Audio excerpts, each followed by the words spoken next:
میں آپ سے گزارش کرتا ہوں محبت سیکھو، معاف کرنا سیکھو، ماں باپ کے آگے چپ رہنا سیکھو، بیوی کی کمی بیشی برداشت کرنا سیکھو، حتیٰ کہ اولاد کی کمی بیشی پر بھی ایک دم سیخ پانا ہو جاؤ، ہاتھ نہ اٹھاؤ، صبر کرو، حوصلے سے کام لو اور ان کو پیار محبت سے سمجھاؤ۔ سہیل احمد مشہور اداکار ہے، 96 میں ہم نے اداکاروں میں بھی کام کیا تھا، تو اس وقت ہم ایک مرید کے ہماری جماعت تھی جو ہمارے ساتھ تھا، گجا مالک، مجھے کہنے لگا مولانا میرا باپ ٹی ایس پی ریٹائر، زندگی پر 1 روپیہ حرام نہیں تھا، 1 روپیہ رشوت نہیں، اب بے تکلف ہو چکی ہے، تعلق بن چکا ہے، تو میں کہتے تو کڑے حرام کھاتے بڑھ گئے، میں نے آگے کہا تو کڑے حرام کھاتے بڑھ گئے، تو کیوں اس غلط کام میں چلا گیا؟ کہا جی بس کیا بتاؤں، 8ویں جماعت میں تھا، فلم دیکھنے چلا گیا، واپس آیا تو میرے باپ کو پتا چل گیا میں نے فلم دیکھی، تو اس نے پولیس والا بوٹ اٹھایا اور مار مار مار مار میرے سر سے خون نکال دی۔ تو میں نے دل میں کہا تو نے مجھے فلم سے روکا ہے، میں تمہیں اداکار بن کے دکھاؤں۔ کہا یہ وہ شیطانی ضد پر آج یہ ہو رہا۔ اپنی اولاد کے ساتھ، استادوں تو شاگرد کے ساتھ ہمارے یہاں سختی ہے، اسکول ٹیچر بھی، مدرسوں کے مدرسین بھی بہت شدت کا لہجہ، سختی کا لہجہ،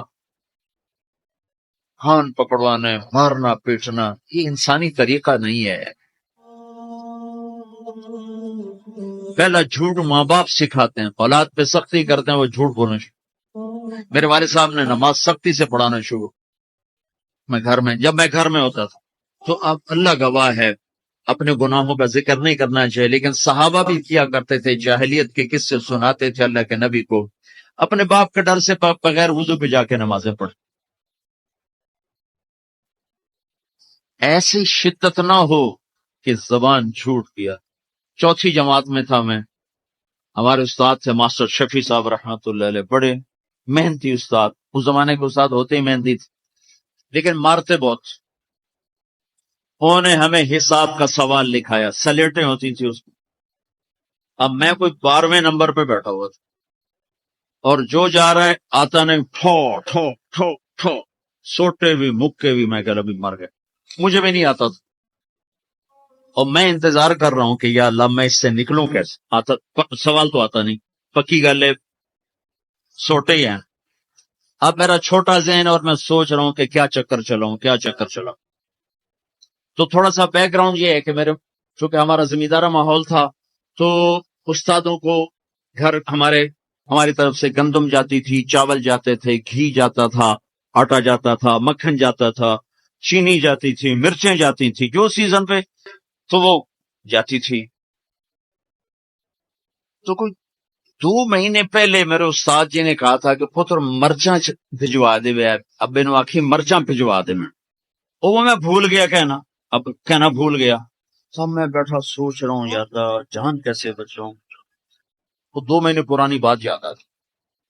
جب میرے سے آگے 2 لڑکے رہ گئے، اس وقت یہ سارا پچھلا کمپیوٹر کھلا تو میں اٹھ کے گیا، میں نے کہا استاد جی ابا جی پہ آندے کل مرچاں پہنچ جا سے، ابا جی پہ آندے کل مرچاں پہنچ جا سے، میں نے کہا شاباش میرا پتر تو بائے جا۔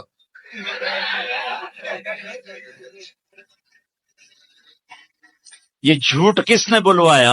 استاد نے، اس کے ڈنڈے نے، اس کی سختی نے۔ ماں باپ سے بھی کہتا ہوں، مدرسے کے علماء سے کہتا ہوں، اسکول کے ٹیچروں سے کہتا ہوں، محبت سیکھو، محبت سکھاؤ۔ اولاد سے کہتا ہوں ماں باپ کی محبت سیکھو، ان کی شدت کو برداشت کرنا سیکھو۔